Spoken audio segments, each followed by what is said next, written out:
কিন্তু আল্লাহ আগে কিন্তু এরকম সাহায্য পাঠাতেন আসমান থেকে, যে আমি যদি আল্লাহর ওলিদের কথা বলি, এই ভারতবর্ষের জমিনে গরিবে নওয়াজ খাজা মঈনুদ্দিন চিশতি আজমিরি হুজুর তিনি এসেছিলেন।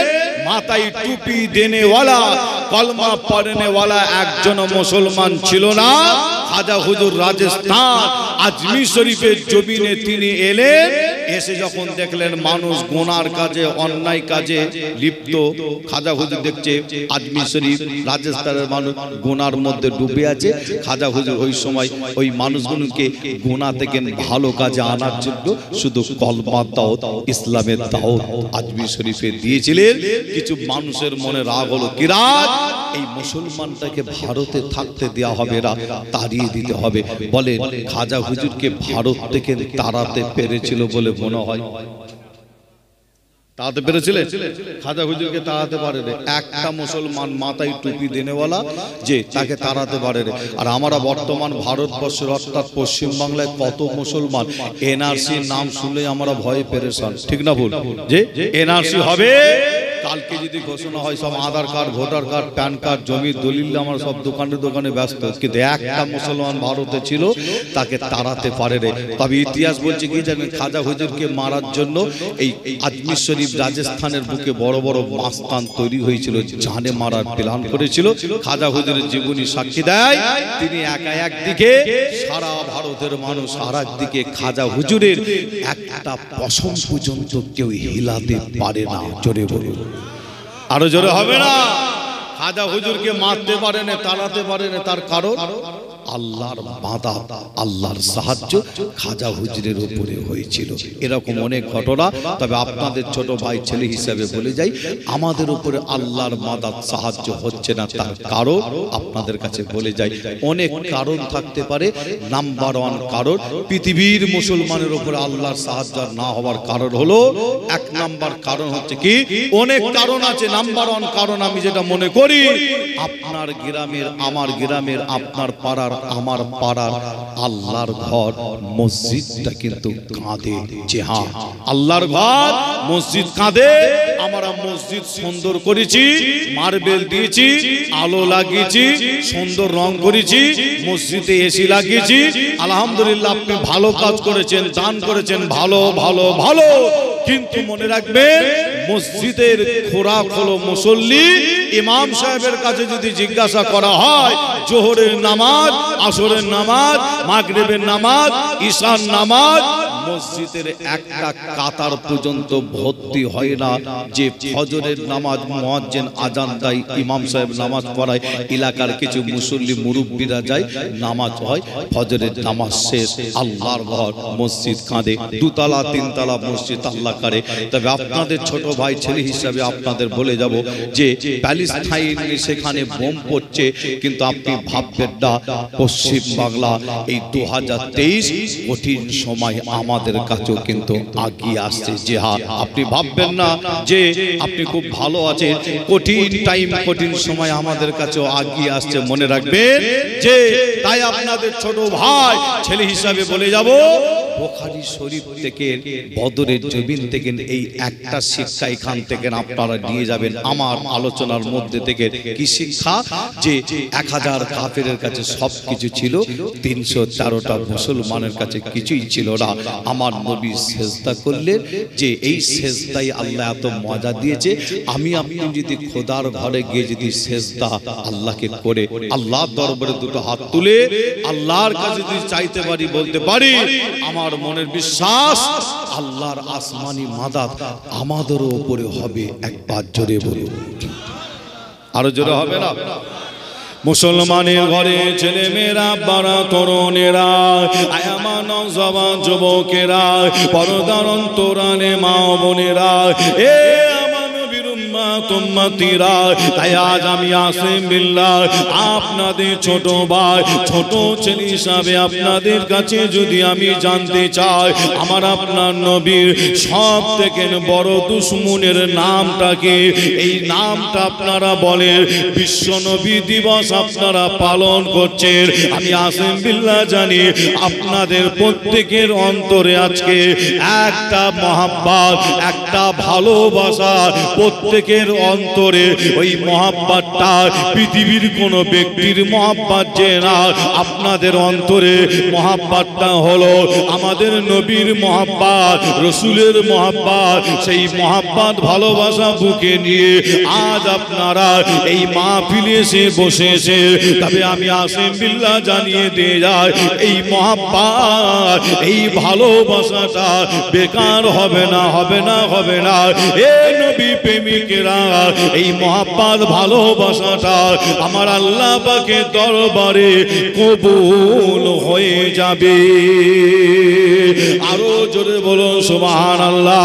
এ নবী প্রেমিকেরা, তাই আপনাদের জানিয়ে দিয়ে যায়, নবীকে মহাব্বত করলে, ভালোবাসলে, রসুলকে মহাব্বত করলে, ভালোবাসলে, অনেকে বলে তাকে আল্লাহ পাওয়া যায়, কিন্তু আমি আসিম বিল্লাহ বলি, রসুলকে মহাব্বত করলে, ভালোবাসলে, রসুলকে মহাব্বত করলে, ভালোবাসলে জান্নাত পাওয়া যায়। আর জান্নাতীরা আমার আল্লাহকে পেয়ে থাকে। আরো জোরে বলুন সুবহানাল্লাহ। এই নবী প্রেমিকেরা, আজ আপনারা বিশ্ব নবী দিবস মাহফিলে এসে বসেছে রসুলকে মহব্বত করে, ভালোবেসে। তাই আমি আসিম বিল্লাহ আপনাদের ছোট ভাই, ছেলে হিসাবে যদি আপনাদের কাছে জানতে চাই, আমার আপনার নবীর সব থেকে বড় দুশমনের নামটা কি? এই নামটা আপনারা বলে, আমি জানি আপনারা নামটা বলে দিতে পারবেন। আমাদের নবীর সব থেকে বড় দুশমন, তার নামটা আপনারা বলে দিতে পারবেন। আমি আসিম বিল্লাহ আপনাদের কাছে যদি আবার জানতে চাই, মুসলমানের, ইসলামের সব থেকে বড় দুশমন, তার নামটা কি? নামটা আপনারা বলে, এই নামটাও আপনারা বলে দিতে পারবেন আমি জানি। এই নবী প্রেমিকেরা, আবার যদি আপনাদের কাছে জানতে চাই, সারা পৃথিবী জুড়ে অনেক মাস্তান আছে, সারা পৃথিবী জুড়ে অনেক মাস্তানের বক্তব্য আপনারা শুনেছে, সারা পৃথিবী জুড়ে অনেক মাস্তানকে আপনারা দেখেছে। আমি আপনাদের কাছে যদি আবার জানতে চাই, সারা পৃথিবী জুড়ে সব থেকে বড় মাস্তান, তার নামটা কি? এই নামটা আপনারা বলে, এই নামটা আপনারা বলতে পারবেন কিনা জানি না, তবে আপনাদের জানিয়ে দিয়ে যায়, এই সমাজে লক্ষ্য করলে দেখা যায় কিছু এমনও মাস্তান বেরিয়েছে, গরিবের উপরে উঠতে চায়, গরিবের উপরে জুলুম, গরিবের দোকান ভেঙে দেয়া, গরিবের দোকান পুড়িয়ে দেয়া, গরিব মানুষকে মিথ্যা মিথ্যা কেস দিয়ে জেলের মধ্যে বন্দী করা। বর্তমান সময় এরকম অনেক লক্ষ্য করে দেখা যায়। তবে আজ আমি আসিম বিল্লাহ আপনাদের ছোট ভাই, ছোট ছেলে হিসাবে জানিয়ে দিয়ে যায়, আমার আপনার নবীর সব থেকে বড় দুশমন, যার নাম ছিল আবু জেহেল, যার নাম ছিল আবু জেহেল, ইসলামের মুসলমানের সব থেকে ছোট দুশমন আবু জেহেল হতে পারে না। নবীর সব থেকে বড় দুশমন যদি আবু জেহেল হয়, আমি মনে করি আমাদেরও সব থেকে বড় দুশমন আবু জেহেল। এই নবী প্রেমিকেরা, সারা পৃথিবী জুড়ে যত মাস্তান আছে, সব থেকে বড় মাস্তান, তার নাম হলো আবু জেহেল। আবু জেহেল, আবু জেহেল। কোরআন হাদিস প্রমাণ দেয়, ওর মতন মাস্তান পৃথিবীর জমিনে হয় না, কিয়ামত পর্যন্ত হবে না।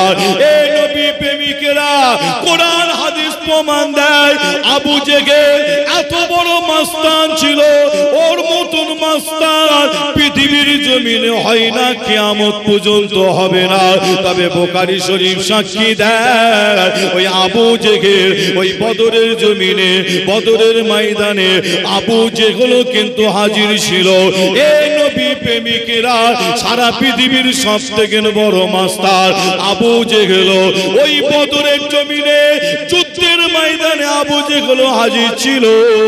কিন্তু অত বড় মাস্তানকে ওই বদরের জমিনে, বদরের ময়দানে মেরে জাহান্নামী করে দিয়েছিল।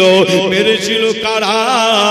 অনেক বড় বড় পালোয়ান গিয়ে আবু জেহেলকে মেরেছিল যে না। এই নবী প্রেমিকেরা, যায় হাদিস শরীফের মধ্যে পাওয়া যায় টপ র্যাঙ্কের মাস্টার আবু জেহেলকে ওই বদরের জমিনে বদরের ময়দানে দুটো বাচ্চা ছেলে তারা ছিল দু ভাই আবু জেহেলকে ওই বদরের ময়দানে মেরে জাহান্নামী করে দিয়েছিলে। জোরে হবে না সুবহানাল্লাহ। সারা পৃথিবীর মধ্যে যত মাস্তান আপনারা দেখছেন বক্তব্য শুনছেন সব থেকে বড় মাস্তান তার নাম হলো কি বলেন সকলে? কোরআন হাদিস প্রমাণ দিচ্ছে ওর মতন মাস্তান পৃথিবীতে হয় না আর কি কিয়ামত পর্যন্ত হবে না। পশ্চিম বাংলায় এমনও কিছু মাস্তান বক্তব্য দিতে দিতে বলে যে পশ্চিম বাংলার মাটিতে দাঁড়িয়ে বক্তব্য দিতে দিতে বলে এই মুসলমানকে ঘাড় ধাক্কা দিয়ে পাকিস্তানে পাঠানো হবে। নিশ্চয়ই আপনারা সেই বক্তব্য শুনেছেন অনেকে। এই পশ্চিম বাংলায় এমনও কিছু মাস্তান বক্তব্য দিতে দিতে বলে মুসলমানকে লাথি মেরে বাংলাদেশে পাঠানো হবে। পশ্চিম বাংলার মাটিতে এমনও কোন মাস্তান বক্তব্য দিতে দিতে বলে মুসলমানদের সিনায় ডাইরেক্ট গুলি করে করে করে মারা হবে। আজও সোশ্যাল মিডিয়ায় সেই বক্তব্য আপনারা খোঁজ নিয়ে পেয়ে যাবে। তবে আপনাদের ছোট ভাই ছেলে হিসাবে আপনাদের জানিয়ে দিয়ে যায় যে ভয় যদি করতে হয় একমাত্র আল্লাহকে ভয় করবেন। পৃথিবীর কোনো ব্যক্তিকে নয়, পৃথিবীর কোনো মানুষকে নয়, পৃথিবীর কোনো মাস্তানকে নয়। ভয় যদি করতে হয় একমাত্র আল্লাহকে ভয় করুন। বলতে যদি হয় আল্লাহকে বলুন, চাইতে যদি হয় আল্লাহর কাছে চান। আমার মনের বিশ্বাস আমার আল্লাহ আসমান থেকে আপনার উপরে মাদাত করবে। পশ্চিম বাংলার জমিনে যত বড় মাস্তান আসুক না কেন একটা পশম আপনার কেউ হিলাতে পারবে না। একবার জোরে বলুন। জোরে হবে না? যত বড় মাস্তান আসুক না কেন পশ্চিম বাংলার মাটিতে একটা পশম কেউ হাল হিলাতে পারবে না। বর্তমান যে মাস্তান আপনারা দেখছেন মনে রাখবেন এইসব মাস্তান হলো ফজকে মাস্তান। কি মাস্তান? ফজকে মাস্তান। কেন? কোরআন হাদিস প্রমাণ দিচ্ছে আবু জেহেল ছিল একটা বড় টপ র্যাঙ্কের মাস্তান। আর তাকে মেরেছিল কারা? বড় বড় পালোয়ানকে মেরেছিল। যে না মারল কারা? দুটো বাচ্চা ছেলে, তারা ছিল আবার দু ভাই। কিভাবে মেরেছিল আপনারা কি একটু শুনতে চান? কি শুনবেন আপনারা?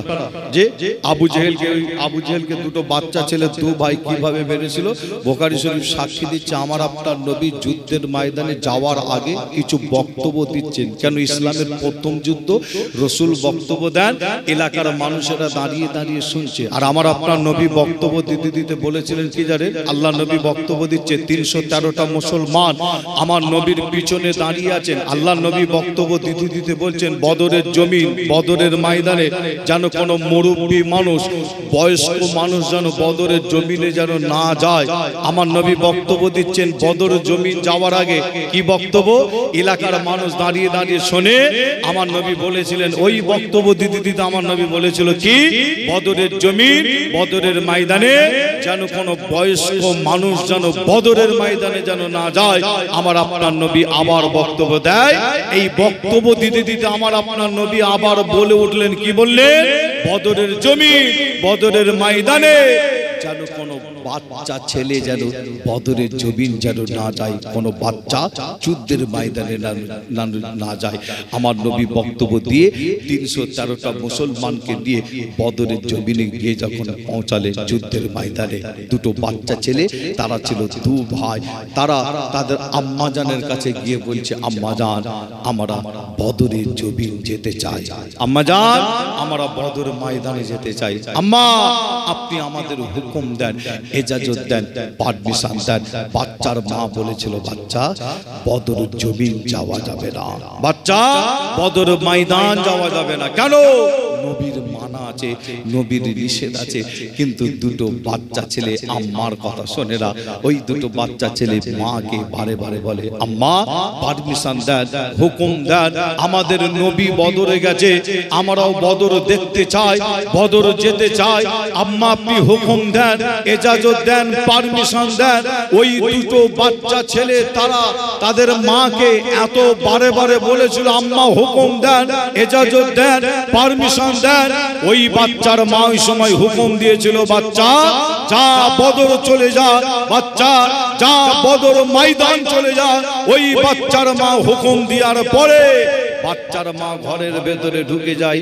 ঘরের ভেতরে ঢুকে গিয়ে বাচ্চার মা করেছিলেন কি জানে, দুটো ছোট ছোট তরবাল বার করে এনে দুটো বাচ্চা ছেলের হাতে মা তুলে দিয়ে বলছে, বাচ্চা যা বদরে চলে যা, বদর ময়দান চলে যা। আল্লাহু আকবার। হাদিস শরীফের মধ্যে পাওয়া যাচ্ছে দুটো বাচ্চা ছেলে বদরের দিকে দৌড়াচ্ছে, বদরের জমিনের দিকে ছুটছে। এই দুটো বাচ্চা ছেলে আপনার বদরের ময়দান, বদরের জমিনে যখন পৌঁছায়, যুদ্ধের ময়দানে যখন এসে পৌঁছায়, দুটো বাচ্চা ছেলে দু ভাই এসে দেখছে কি জানেন, একদিকে 1000 কাফের লাইন দিয়ে দাঁড়িয়ে আছে, আর একদিকে 313টা মুসলমান লাইনে দাঁড়িয়ে আছে, যুদ্ধ শুরু হবে। ঠিক এরকম একটা সময় বাচ্চা দুটো বদরের জমির যুদ্ধের ময়দানে যুদ্ধ শুরু হবে, ঠিক এরকম একটা টাইমে গিয়ে বাচ্চা ছেলে দুটো করছে কি জানেন, সাহাবা হুজুরদের লাইনের ভেতরে ঢুকে, সাহাবা হুজুরদের লাইনের ভেতরে ঢুকে গিয়ে দুটো বাচ্চা ছেলে সাহাবা হুজুরদের বলছে কি জানেন, আমরা দেখতে চাই মুসলমানের দুশমন কোনটা। সাহাবা হুজুরদের দুটো বাচ্চা ছেলে বলছে, আমরা দেখতে চাই ইসলামের দুশমন কোনটা, আমরা দেখতে চাই আবু জেহেল নাম শুনেছি, আবু জেহেল কোনটা, আমরা দেখতে চাই আমাদের নবীর দুশমন কোনটা। সাহাবা হুজুররা এই সময় দুটো বাচ্চা ছেলেকে বলেছিল কি জানেন, তোমরা তো দুটো বাচ্চা ছেলে, আবু জেহেলকে দেখে তোমরা কি করবে, যাও বাড়ি ফিরে যাও। দুটো বাচ্চা ছেলে বলেছিল, না আমরা বাড়ি ফিরে যেতে আসিনি, আমরা দেখতে চাই আমাদের নবীর দুশমন আবু জেহেল কোনটা, আমাদের দেখানো হোক। সাহাবা হুজুররা এই সময় আবু জেহেলকে দেখাচ্ছে কিভাবে, যে ওটা হচ্ছে আবু জেহেল। যুদ্ধের ময়দানে আবু জেহেল একটা ঘোড়ার পিঠের উপরে বসে আছে, আর আবু জেহেল নিজেকে মজবুতের সাথে ঘাট, চতুর্দিকে তার সৈন্য বাহিনী ঘিরে রেখেছে, যাতে আবু জেহেলের কাছে কেউ পৌঁছাতে না পারে, আঘাত করতে না পারে। আবু জেহেলকে চতুর্দিকে তার সৈন্য বাহিনী ঘাট, যুদ্ধের ময়দানে টপ র্যাঙ্কের মাস্তান, ঘোড়ার পিঠের উপরে। কিন্তু দুটো বাচ্চা ছেলে দু ভাইকে দেখানো হলো, ওটা হলো নবীর দুশমন, ওর নাম হলো আবু জেহেল। বদরের জমিনে যখন যুদ্ধটা যখন শুরু হয়, 1000 কাফের 313টা মুসলমান, বদরের জমিনে যখন যুদ্ধ শুরু হয়, আল্লাহর 5000 ফেরেশতা, ইবলিস শয়তানের হাজার হাজার সৈন্য বাহিনী, বদরের জমিনে যখন যুদ্ধ যখন শুরু যখন হয়, দুটো বাচ্চা ছেলে দু ভাইকে লক্ষ্য করে দেখা যাচ্ছে ওই দুটো বাচ্চা ছেলে যুদ্ধের ময়দানে দৌড়াচ্ছে, যুদ্ধের ময়দানে ছুটছে, যুদ্ধ চলছে, দুটো বাচ্চা ছেলে দৌড়াচ্ছে, দুটো বাচ্চা ছেলে ছুটছে। এই ছুটে ছুটে ছুটে ছুটে চলে যাচ্ছে কোথায়, টপ র্যাঙ্কের মাস্তান আবু জেহেলের দিকে দুটো বাচ্চা ছেলে দৌড়াচ্ছে। মুসলমানের ঘরে ছেলে মেয়েরা, বাড়া তরুণেরা, আয় আমার নবীর উম্মত উম্মতিরা, এ আমার নবীর উম্মত উম্মতিরা, তাই আপনাদের জানিয়ে দেয়া যায়, বুখারী শরীফের মধ্যে পাওয়া যায়, ওই দুটো বাচ্চা ছেলে যুদ্ধের ময়দানে দৌড়াচ্ছে, যুদ্ধের ময়দানে ছুটছে, টপ র্যাঙ্কের মাস্টার আবু জেহেলের দিকে দৌড়াচ্ছে, সারা পৃথিবীর সব থেকে বড় মাস্টার তার দিকে দৌড়াচ্ছে। ওই দুটো বাচ্চা ছেলে ছুটে ছুটে ছুটে ছুটে একদম আবু জেহেল যে ঘোড়ার পিঠের উপরে বসে আছে, ওই ঘোড়ার নিচই গিয়ে ওই দুটো বাচ্চা ছেলে ঘোড়ার নিচই গিয়ে হাজির হয়ে গেছিল। প্রেমিকেরা, আবু জেহেল ঘোড়ার পিঠের উপরে বসে আছে, আবু জেহেল অনেকটা উঁচুতে বসে আছে, বাচ্চা ছেলে দুটোর হাত আবু জেহেলের কাছে গিয়ে পৌঁছাচ্ছে না, বাচ্চা ছেলে দুটোর হাত আবু জেহেলের কাছে গিয়ে পৌঁছাচ্ছে না। এ নবী প্রেমিকেরা, আবু জেহেল ঘোড়ার পিঠের উপরে অনেকটা উঁচুতে ওই সময় ওই দুটো বাচ্চা ছেলের মধ্যে এক ভাই দেরি না করে করেছিল কি জানেন, মা দুটো তরবাল দিয়েছিল। একটা তরবাল বার করে আবু জেহেল যে ঘোড়াটার পিঠের উপরে বসে আছে ওই ঘোড়ার পায়ে একটা তরবালের আঘাত এনে দেয়। এই ঘোড়ার পায়ে যখন তরবালের আঘাত দেওয়া হয়, আবু জেহেলের ঘোড়াটা তরবালের আঘাতটা পেয়ে আবু জেহেলের ঘোড়াটা তরবালের আঘাত পেয়ে বদরের জমিনের উপরে আবু জেহেলের ঘোড়া দাঁড়িয়ে থাকতে পারে না। আবু জেহেলের ঘোড়া ওই আঘাতটা পাওয়ার সাথে সাথে আবু জেহেলের ঘোড়াটা বদরের জমি বদরের ময়দানের উপরে পড়ে যায়। এ নবী প্রেমিকেরা, আয় আমার নবীর উম্মত উম্মতিরা, আবু জেহেল ঘোড়ার পিঠের উপর থেকে যুদ্ধের ময়দানে বদরের ময়দানে আবু জেহেল পড়ে যায়। যখনই আবু জেহেল পড়ে যায়, আর এক ভাই দেরি না করে আর একটা তরবাল বার করে আবু জেহেলের উপরে তরবালের আঘাত আনতে লাগে। হাদিস শরীফের মধ্যে পাওয়া যায় অন্য সাহাবা হুজুর এসে পড়ে গিয়েছিল, কিন্তু আপনাদের জানিয়ে দিয়ে যায় ওই দুটো বাচ্চা ছেলে দু ভাই আবু জেহেলের উপরে এত তরবালের আঘাত এনেছিল। এই তরবালের আঘাত আনতে আনতে আনতে আবু জেহেলকে ওই বদরের জমিনে মেরে জাহান্নামী করে দিয়েছিল। জোরে হবে না? টপ র্যাঙ্কের মাস্তানকে মারলো কারা? দুটো বাচ্চা ছেলে এবং তারা ছিল দু ভাই। আবু জেহেলকে মেরে জাহান্নামী করে দিয়েছিল। কিন্তু আবু জেহেল মারা যাওয়ার পরে আবু জেহেলকে মাটিতে পুঁতে দেওয়া হয়েছিল না পুড়িয়ে দেওয়া হলো? আবু জেহেলকে মুসলমান যখন মারা যায় আমরা করি কি? কবর দিই, দেওয়া হয় না? মুসলমান মারা গেলে আমরা কবর দিই, কিন্তু আবু জেহেল মারা যাওয়ার পরে তাকে মাটিতে পুঁতে দেওয়া হয় না, পুড়িয়ে দেওয়া হয় না। মনে রাখবেন, প্রত্যেক ধর্মের এক একটা নিয়ম আছে না? তাই মুসলমান কবর দেয়, অন্য ধর্মের বিভিন্ন নিয়ম। কিন্তু আবু জেহেল মারা যাওয়ার পরে দেখতে পাওয়া যায় বদরের জমিনে মরে পড়ে আছে। যে বদরের জমিনে যুদ্ধ যে শেষ, এই যুদ্ধ শেষ হয়ে যাওয়ার পরে দেখতে পাওয়া যায় আমার আল্লাহ বদরের জমিনে দ্বীন ইসলামকে আল্লাহ জিন্দা করেছিলেন। একবার জোরে বলুন সুবহানাল্লাহ। যে বদরের জমিনে আবু জেহেল মরে পড়ে আছে, কিছু সাহাবা হুজুর করেছিল কি জানেন? ওই বদরের জমিনে সাহাবা হুজুররা আবু জেহেলকে বদরের জমিন থেকে জাগিয়ে তুলে আবু জেহেলকে জাগিয়ে দিয়ে চলে যাচ্ছে কোথায়? বদরের ময়দানে বদরের জমিনে অনেকটা দূরে অনেকটা সাইডে একটা কুয়া ছিল। আবু জেহেলকে জাগিয়ে সাহাবা হুজুররা নিয়ে গিয়ে ওই কুয়াতে আবু জেহেলকে ফেলে দিয়েছিল। আবু জেহেলকে মাটিতে পোতাও হয়নি, পুড়িয়ে দেওয়া হয়নি, কুয়াতে ফেলে দেওয়া হয়েছিল। আজও সেই কুয়া বদরের জমিনে আজও পর্যন্ত আছে। আমি গুনাহগার আসিম বিল্লাহ সিদ্দিকী বদরের জমিনে আমি যখন গিয়েছিলাম, যে মনে করলাম যাই একবার দেখে এসি কুয়াটা কোথায়। যে আমি খুঁজে সেই কুয়ার কাছে আমি গেলাম। কুয়ার কাছে গিয়ে দেখলাম কি জানি, কুয়ার আশেপাশে যে কটা খাজুর গাছ আছে, আমার হাজী সাহেব ভাই অনেকে আপনারা গেছেন, নিশ্চয়ই আপনারা দেখেছেন, যে কটা খাজুর গাছ আছে কুয়ার আশেপাশে, একটাও খাজুর গাছ জিন্দা নাই, সব মরা খাজুর গাছ।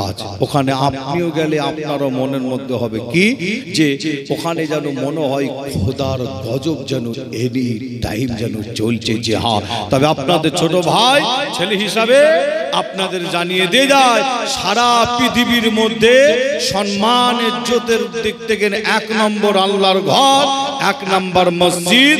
মসজিদের নামটা বলেছি, আবারও বলছি, মসজিদটার নাম হলো মসজিদুল হারাম। যে মসজিদটা মক্কা শরীফে সারা পৃথিবীর মধ্যে 2 নম্বর মসজিদ সম্মান ইজ্জতের দিক থেকে, মসজিদটার নাম হলো মসজিদুন নববী। মসজিদটা হলো কোথায়? মদিনা শরীফে। সারা পৃথিবীর মধ্যে সম্মান ইজ্জতের দিক থেকে 3 নম্বর আল্লাহর ঘর, 3 নম্বর মসজিদ। মসজিদটার নাম হলো মসজিদুল আল আকসা। এই মসজিদটা হলো প্যালেস্তাইনের জমিনে আবার আপনাদের কাছে একটা আল্লাহর ঘর মসজিদের নাম মনে পড়ে যায়। ওই বদরের জমিনে, বদরের ময়দানে আমার নবী সেজদায় পড়ে আল্লাহর কাছে সেজদায় পড়ে কেঁদেছিলেন। চোখের পানি নবী যেখানে পড়েছিল ওই জায়গায় আল্লাহর ঘর, একটা মসজিদ। আমি গুনাহগার ওই মসজিদে গিয়েও 2 রাকাত নামাজ পড়ে এসেছি। তার কারণ ওই মসজিদটার নাম হলো মসজিদুল আরিশ। কি নাম? মসজিদুল আরিশ। এই মসজিদটায় গিয়ে যদি আপনি 2 রাকাত নামাজ যদি পড়েন, 2 রাকাত নামাজ পড়ে আল্লাহর দরবারে নবীর ওসিলা দিয়ে যদি দোয়া যদি চান, আমার আল্লাহ নবীর ওসিলায় আপনার মনের আশা অর্থাৎ আপনার দোয়াকে আল্লাহ কবুল করে। জোরে বলুন, জোরে হবে না? যে এই বদরের জমিন, বদরের ময়দানের কথা বলে যদি মনে করি কমপ্লিট করে শেষ করে দিয়ে যাব। আগে আমি বলি আপনাদের 3 থেকে 3.5 ঘন্টা সময় লাগে, তবে আপনাদের এতটুকু জানিয়ে দিয়ে যাই, বদরের জমিনে যখন যুদ্ধ যখন শেষ, আমার আপনার নবী করছেন কি, সাহাবা হুজুরগণদের দিয়ে মদিনা শরীফের দিকে ফিরে যাচ্ছেন। এই মদিনার দিকে ফিরে যাওয়ার পথে যে বেশ কিছু মাইল যাওয়ার পথে দেখতে পাওয়া যায় সাহাবা হুজুরদের পানির পিপাসা লেগে যায়। কোন সাহাবা হুজুর? যারা খাজুর গাছের ডাল দিয়ে 1000 কাফেরকে ঠান্ডা করেছে, সেই সাহাবা হুজুরদের কঠিন পানির পিপাসা লেগে যায়। সাহাবা হুজুরদের কাছে পানি নাই, সাহাবা হুজুরদের কাছে পানি নাই। যে কঠিন পানির পিপাসা, সাহাবা হুজুররা পানির তালাশ করছে, পানি খুঁজছে। চতুর্দিকে শুধু ঘরবাড়ি, চতুর্দিকে শুধু পাহাড়, কোনো ঘরবাড়ি নাই। যে চতুর্দিকে শুধু পাহাড়, সাহাবা হুজুররা পানির তালাশ, পানি খুঁজতে খুঁজতে লক্ষ্য করে দেখে একটা কুয়া পাহাড়ের কাছে। ছুটে ছুটে কুয়ার কাছে গেলে, গিয়ে সাহাবা হুজুরা কুয়া থেকে পানি টেনে তুলে পানিটা পান করে সাহাবা হুজুরা দেখছে পানিটা পান করা যাবে না। কেন? নুনটা পানি, লবণ পানি। যে আমার আপনার নবীর কাছে খবর দেওয়া হলো নুনটা পানি, লবণ পানি, একটা কুয়া পাওয়া গেছে। আমার আপনার নবী শোনার সাথে সাথে করেছিলেন কি জানেন? ওই কুয়ার কাছে এসে দাঁড়িয়ে, কুয়ার সামনে দাঁড়িয়ে আমার আপনার নবী নিজের জবান থেকে, মুখ থেকে আমার নবী থুতু মুবারক বার করলেন। এই থুতু মুবারকটা বার করে আমার আপনার নবী কুয়াতে নিক্ষেপ করে দিলেন, ফেলে দিলেন। নবীর থুতু মুবারকটা যখন কুয়ার পানিতে যখন এসে পড়ে, আমার আপনার নবী থুতু মুবারক পড়ার সাথে সাথে সাহাবা হুজুরা পানি আবার কুয়া থেকে টেনে তুললে, পানি পান করে দেখছে পানিটা নুনটা নাই, লবণ নাই। আমার নবী থুতু মুবারকের ওসিলায় আল্লাহ কুয়ার পানিটাকে মিষ্টিতে পরিণত করে দিয়েছে। জোরে হবে না? কুয়াটার নাম হলো কি? আপনাদের একটু বলে যাই, কুয়াটার নাম হলো কি? বীরে সেফা। কি নাম? বীরে সেফা। আজও পর্যন্ত সেই কুয়াটা আছে। আমি নিজে, আসিম বিল্লাহ সিদ্দিকী, আমি নিজে ওই কুয়াটা খুঁজে খুঁজে ওই কুয়ার কাছে গিয়েছিলাম। যে আমি আজও পর্যন্ত ওই কুয়ার আশেপাশে গিয়ে দেখি কোনো ঘর বাড়ি নেই। কিছু কাঁটা জাতীয় গাছ আছে, লক্ষ্য করে দেখলাম কাঁটা জাতীয় গাছ, সারা গাছটাই কাঁটা, এরকম কিছু গাছ আছে। আমরা বীরে সেফা কুয়ার কাছে গিয়ে কুয়া থেকে পানি তুললাম। ওই কুয়াতে নবীর থুতু মুবারক। সেফা মানে হলো কি? ওই কুয়ার পানি যদি তুলে আপনি যদি পান করেন, আপনার শরীরে কঠিন কঠিন রোগ বেমার যদি থাকে, আমার নবীর থুতু মুবারকের ওসিলায়, ওই কুয়ার পানি পান করার ওসিলায় আল্লাহ আপনার শরীরের কঠিন কঠিন রোগ বেমারকে আল্লাহ ভালো করে দেয়। জোরে বলবেন না? যে আজও পর্যন্ত সেই কুয়াও আছে এবং কুয়াতে পানিও আছে। আমরা সেই কুয়া থেকে পানি টেনে তুলে পানি পান করলাম। পানি পান করে লক্ষ্য করে দেখছি কুয়ার পাশে কিছুটা উঁচুতে একটা কবর মোবারক, একটা কবর মোবারক। চতুর্দিকে কোনো ঘর বাড়ি নেই, কিন্তু কবরটা কার? তাই তো নাকি? আপনি চিন্তা করবেন না, চতুর্দিকে কোনো ঘর বাড়ি নাই, কিন্তু কবর মোবারকটা কার? বুখারী শরীফ সাক্ষী দিচ্ছে কবর মোবারকটা কার জানে? বদরের জমিন থেকে আমার নবী সাহাবা হুজুরদের নিয়ে যখন ফিরছিলেন যুদ্ধের ময়দান থেকে, যে সাহাবা হুজুররা যুদ্ধ করতে গেছে ইসলামের জন্য, সাহাবা হুজুরদের শরীরে কাফেররা আঘাত করেছিল, চোট হয়েছে যুদ্ধ করতে গিয়ে। কিন্তু ওই সাহাবা হুজুরদের মধ্যে একজন সাহাবা হুজুর ছিলেন যিনার শরীরে কাফেররা বিভিন্ন জায়গায় তরবালের আঘাত, সাহাবা হুজুরের পিঠ মুবারকে তরবালের আঘাত, সিনা মুবারকে কাফেররা তরবালের আঘাত করেছে, হাত মুবারকে তরবালের আঘাত। এক কথায় সাহাবা হুজুরের বিভিন্ন জায়গায় তরবালের আঘাত। ওই সাহাবা হুজুরের শরীর থেকে রক্ত মোবারক গড়াচ্ছিল, সাহাবা হুজুরটা আমার আপনার নবীর সাথে বীরে সেপা কুয়ার কাছে এসে সাহাবা হুজুরটা আল্লাহর ডাকে সারা দিয়ে শহীদ হয়ে গেছিলেন। আমার আপনার নবী সাহাবা হুজুরদের নিয়ে ওই বীরে সেপা কুয়ার কাছে সাহাবা হুজুরটাকে বিনা গোসলে বিনা কাফনে, মাসলা হলো শহীদানদের কাফন পরানো হয় না, আর শহীদানদের কি বলেন না গোসলও দেওয়া হয় না। আমডাঙ্গা থানার এরিয়ায় কিছু মুসলমান শহীদ হচ্ছে, খুব ইদানিং শুনতে পাচ্ছি, তাই তো নাকি তাদের গোসল দেয় কিনা কাফন দেয় কিনা আমার জানা নাই। তাদের যে যদি শহীদ বলে যদি আপনারা দাবি করেন, যে আমরা তো ফুরফুরা শরীফে বসে বসে মোবাইলে অনেক সময় দেখে থাকি আমডাঙ্গা থানার এরিয়ায়, যে এটা বড় দুঃখের সাথে বলছি, খারাপ ভাববেন না আপনারা, এটা দুঃখের সাথে বলছি, যে অনেক দুঃখের সাথে বলছি, আমডাঙ্গা থানার এরিয়ায় যে এখন শহীদানের সংখ্যা একটু বেশি পাওয়া যাচ্ছে। আবার ঠিক না ভুল বলেন না, ঠিক না ভুল? আমডাঙ্গা থানার এরিয়ায় শহীদানের সংখ্যা বেশি। মারছে কে বলেন না, মারছে কে? মুসলমান। মরছে কে? মুসলমান। এটাই আমাদের বুক ফেটে যায়, বড় দুঃখ লাগে। মারছে মুসলমান, মরছে মুসলমান। বেশি কিছু বলবো না এই ব্যাপারে, বেশি কিছু বলতে গেলে আবার আসিম বিল্লাহ সিদ্দিকী আবার অন্যজনকে ঠেসে দিয়ে গেল, এটা আবার কালকে মিডিয়াতে হবে, তাই তো নাকি? আসিম বিল্লাহ সিদ্দিকী অমুকের বিরুদ্ধে ঝড় তুলে দিয়ে গেল, এই মিডিয়াতে হবে, তাই তো নাকি? বেশি কিছু বলবো না। তবে আপনারা যদি শহীদ বলে যদি তাকে দাবি করে, মাসলাটা জেনে নেন, শহীদানদের গোসল দেওয়া হয় না, শহীদানদের কাফন পরানো হয় না। যদি শহীদ হয়, শহীদ বলে যদি দাবি করেন আপনারা, আসিম বিল্লাহ সিদ্দিকী বলে যাচ্ছে এর প্রত্যেকে যে কজন এইভাবে মারা যাবে তাকে গোসলও দেবেন, কাফনও পরাবেন না, যে খবরদার তাকে পরাবেন না। বিনা গোসলে বিনা কাফনে জানাজার নামাজটা পড়িয়ে দাফন করতে হবে, এটা হচ্ছে মাসলা। আমার আপনার নবী সাহাবা হুজুরকে বিনা গোসলে বিনা কাফনে জানাজার নামাজ পড়িয়ে আমার আপনার নবী একটা উঁচু জায়গায় পাহাড়ের উপরে হুজুর সাহাবা হুজুরকে কবর দিয়ে দিলেন, যে আজও পর্যন্ত সেই পাহাড়ের পাথর দিয়ে সাহাবা হুজুরটার কবরটা ঘেরা। আমি নিজে ওইখানে দাঁড়িয়ে কিছু তেলাওয়াত করে আল্লাহ দরবারে দুটো হাত তুলে দোয়া চেয়ে এসেছি, কবর জিয়ারত করে এসেছি। হ্যাঁ, তবে আপনাদের ভাই ছেলে হিসাবে বলি, আপনারা কবর জিয়ারত করেন তো নাকি? কি কবর জিয়ারত করা হয় না? একটু হ্যাঁ হো দেন, যে একটু বললাম বলে কি রাগ করলেন নাকি আমার উপরে? যে যে এখন বলাও খুব মুশকিলের ব্যাপার, তাই তো নাকি? বুঝেছো যে যুবকরা এখন বেশি রাগ হচ্ছে, আবার খুব সাবধান, আল্লাহ হিফাজত করে। রাগ করার কোনো ব্যাপার নয়, আমরা যদি না বলি বলবে কে, ঠিক না ভুল?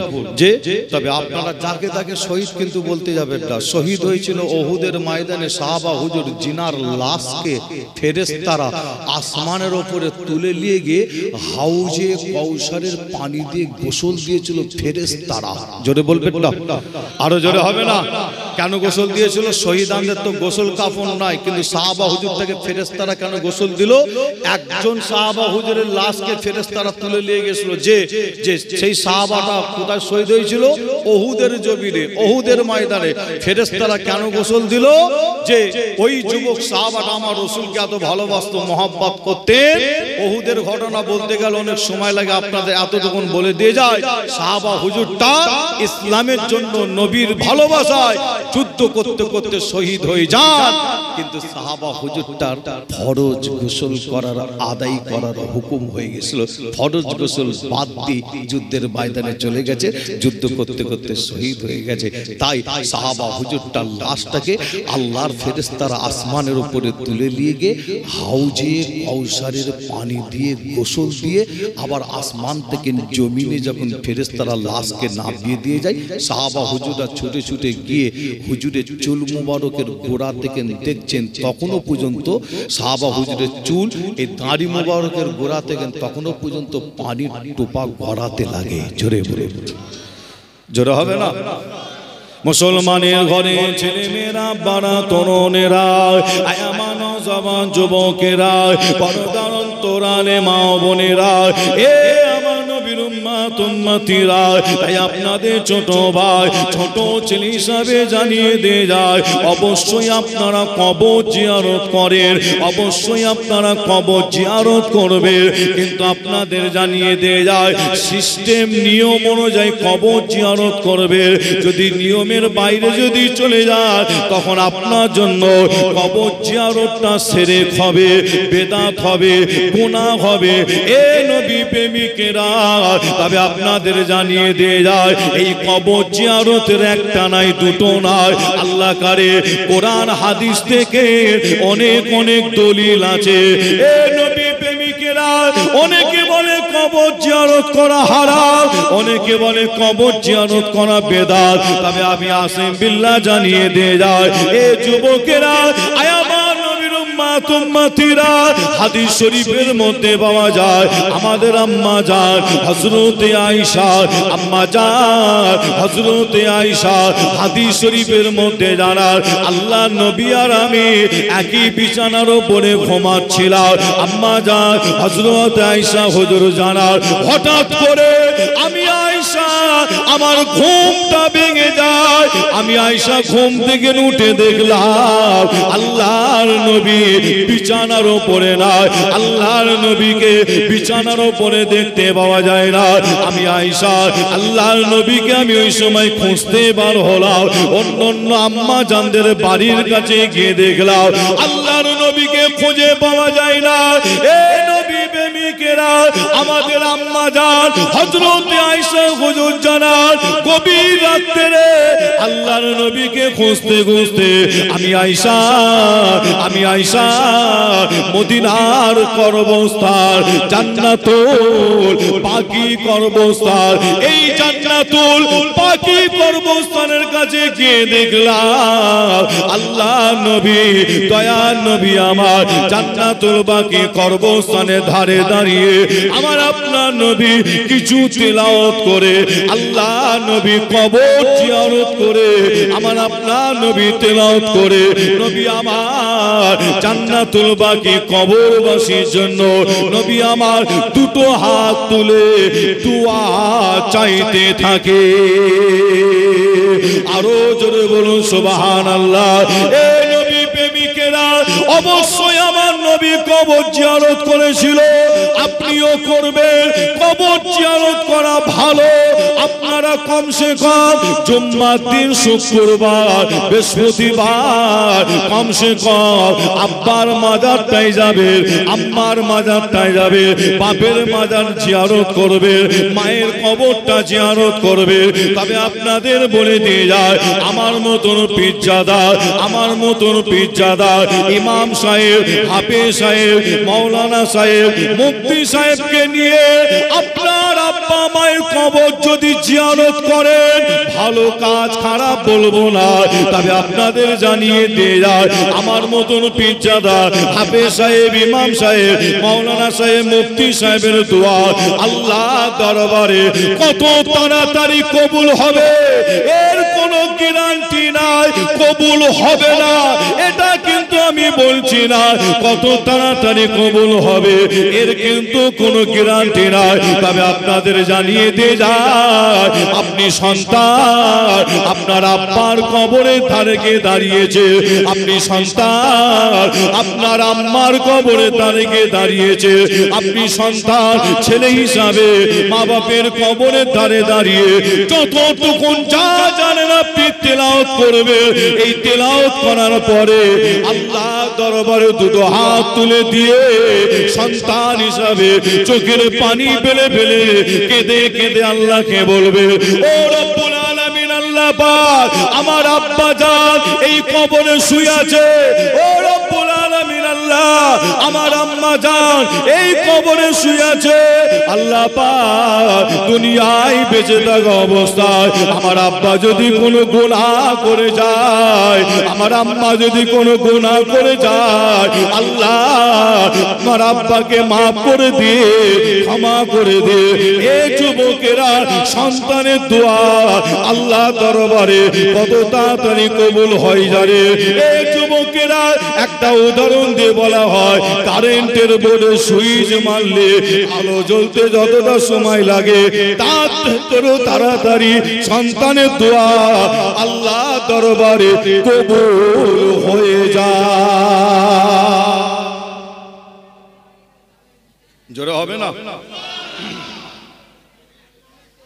আপনি সন্তান মা বাপের ধারে কবরের ধারে দাঁড়িয়ে যতটুকুন যা জানেন তেলাওয়াত করে আল্লাহ দরবারে দুটো হাত তুলে দিয়ে যদি দোয়া চান আপনার দোয়াটা কত তাড়াতাড়ি কবুল হয় উদাহরণ দিয়ে বলা হচ্ছে কারেন্টের বোর্ডে সুইচ মারলে আলো জ্বলতে যত সময় লাগে তার থেকে কোনো তাড়াতাড়ি সন্তানের দোয়া আল্লাহ দরবারে কবুল হয়। আর একবার জোরে বলে, আরো জোরে হবে না?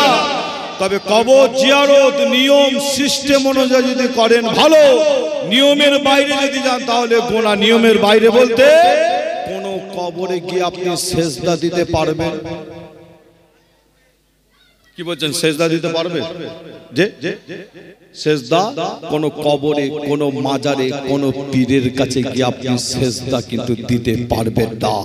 যে সেজদা কোন মাজারে, কোন পীরের কাছে, কোন দরবারে গিয়ে সেজদা আপনি দিতে পারবেন না। মনে রাখবেন, সেজদা একমাত্র আল্লাহকে সেজদা দিতে হবে। কোন মাজারে, কোন পীরের কাছে গিয়ে, কোন মাজারে গিয়ে আপনি চাদর দিতে পারবেন না, ফুল দিতে পারবেন না। যে আল্লাহর ওলির মাজারে গিয়ে, খাজা হুজুরের মাজারে গিয়ে, দাদা হুজুরের মাজারে গিয়ে আপনি এ কথা বলতে পারবেন না যে আমার একটা সন্তান নেই, একটা সন্তান দেন। অনেকে বলে না, বলে না, বলেন কিছু মুসলমান আছে না নাই, খাজা হুজুরের মাজারে গিয়ে বলছে আমার একটা সন্তান নেই, একটা সন্তান দেন। আবার তারাগড় পাহাড় নাম শুনছেন আপনারা? নাম শোনেন না আপনারা? তারাগড় পাহাড়ের উপরে উঠে দেখছি একটা গাছ আছে, আর সেই গাছের দিকে সব সুতো খালি বাঁধছে। দেখেন না, গেরম মেরে গেরম মেরে গেরম মেরে গেরম মেরে একদম সে গাছ মনে হয় গাছ ভেঙে পড়ে যাবে এমন পরিস্থিতি। এত সুতো ঝুলছে তাতে, এত গেরম বেঁধেছে। কেন? বলছে গেরম বাঁধলে নাকি বাচ্চা হবে। কি বিপদ বুঝতে পারছেন? যত গেরম মারবে নাকি তত বাচ্চা হবে। চিন্তা করেন তাহলে। হ্যাঁ, এগুলো হচ্ছে শিরক, এ কাজ চলবে না, গুনাহ। মনে রাখবেন যে আল্লাহর ওলির মাজারে গিয়ে, দাদা হুজুরের মাজারে গিয়ে, খাজা হুজুরের মাজারে গিয়ে আপনি কোনোদিন বলতে পারবেন না যে আমার একটা সন্তান নাই, সন্তান দেন। আল্লাহর ওলির মাজারে গিয়ে আপনি এতটুকুন আপনি করবেন। কি করবেন? আপনি যতটুকুন যা জানেন আপনি তেলাওয়াত করবেন। তেলাওয়াত করে আল্লাহর ওলির মাজারে দাঁড়িয়ে আল্লাহ দরবারে দুটো হাত তুলে দিয়ে আল্লাহকে বলবেন, আল্লাহ আমি অমুক গ্রাম থেকে, অমুক পাড়া থেকে আমি গুনাহগার, আপনার ওলি বান্দার দরবারে এসেছি। আল্লাহ আল্লাহ পাক খাজা হুজুরের ওসিলায় আল্লাহ আপনি আমার দোয়াটাকে কবুল করেন। আল্লাহ অমুক গ্রাম পাড়া থেকে আল্লাহ আপনার মুজাদ্দুজ্জামান দাদা হুজুরের দরবারে এসেছি, আপনার ওলি বান্দার দরবারে। আল্লাহ মুজাদ্দুজ্জামানের ওসিলায় আল্লাহ আপনি আমার দোয়াটাকে কবুল করেন। ওলি বান্দার ওসিলা দিয়ে আল্লাহ দরবারে দোয়া চাইলে আমার আল্লাহ ওলি বান্দার ওসিলা দিলে আল্লাহ থাকতে পারে না। আমার আপনার মতন গুনাহগারের হাতকে ওই ওলি বান্দার ওসিলায় আল্লাহ কবুল করে। জোরে বলুন, আর একটু জোরে হবে না? ওসিলা আপনি দিতে পারেন, ওসিলা ওসিলা আপনি দিতে পারেন, ওসিলা দিতে পারেন, কিন্তু ডাইরেক্ট আপনি চাইতে পারবেন না যে দাদা হুজুর আপনি আমাকে এত কোটি টাকার মালিক করে দেন, একটা সন্তান দেন। তখনই শিরক বেদাত হবে। ওলি বান্দার ওসিলা দিয়ে আল্লাহর কাছে চান, আল্লাহ আপনাকে ওই ওলি বান্দার ওসিলায় আল্লাহ মিলিয়ে দেবে। জোরে বলুন সুবহানাল্লাহ, আরো জোরে হবে না? একবার দরুদ শরীফ আল্লাহুম্মা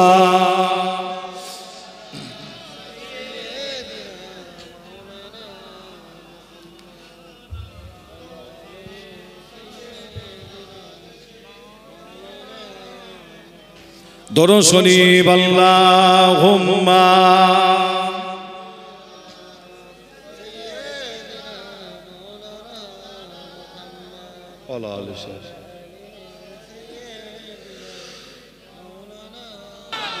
প্রায় আমার সময় শেষ, 11টা অবধি সময়, মোটামুটি 11টা 16 হয়ে গেছে। আর আমার পরই আসবেন আল্লামা পীর জানাব হযরত মাওলানা মোহাম্মদ আব্দুল্লাহ সিদ্দিকী চাচা জান হুজুর পীর কেবলা একমাত্র সাহেবজাদা পীরজাদা মাওলানা মোহাম্মদ সাওয়ান সিদ্দিকী ভাই আমার পরে আসবেন, আখিরি দোয়া মোনাজাত করবেন। যে ভাই বলেছিল 15 মিনিট 10-15 মিনিট লেট হতে পারে, একটু ধরে রাখবে। কমিটি ভাইও বলেছিল ঠিক আছে, অসুবিধে নেই। যে দেখতে দেখতে আমার সময় ধরতে গেলে একদম শেষ, তাই তো নাকি? দেখতে দেখতে যাই হোক, আলোচনার অনেক দিক তুলেছিলাম, কমপ্লিট করতে পারলাম না। আল্লাহ পাক যদি কোনো সময় আপনাদের খেদমতে আনায় আলোচনা হবে, আমার জন্য দোয়া চাইবেন, আপনাদের জন্য আমি দোয়া চাই।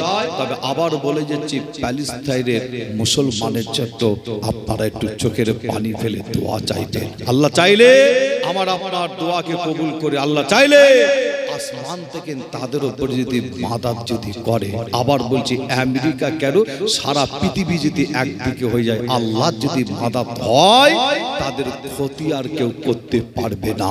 জোরে বলে, আরো জোরে হবে না? আপনারা ইতিহাস জানেন, আল্লাহর কাবা আমাদের কেবলাকে ভাঙার জন্য নাম হলো কি? আব্রাহাম বাদশা। শোনেন না যে মুসলমানদের কেবলা ভাঙার জন্য আব্রাহাম বাদশা বিশাল সৈন্যবাহিনী নিয়ে এসেছিল। কাবা রাখা হবে না, ভেঙে দেওয়া হবে। কিন্তু আমার আল্লাহ পাখির দলকে পাঠালেন।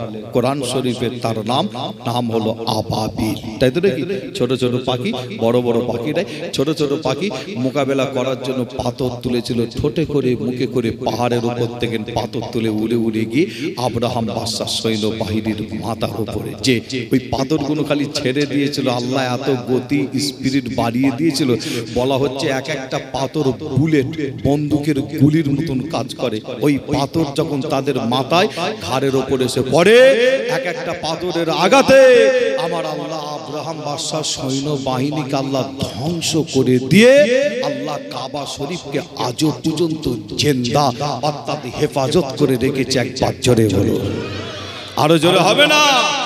আল্লাহ যদি মাদাত হয়, পৃথিবী একদিকে হয়ে গেল, কিছুই হবে না ইনশাআল্লাহ।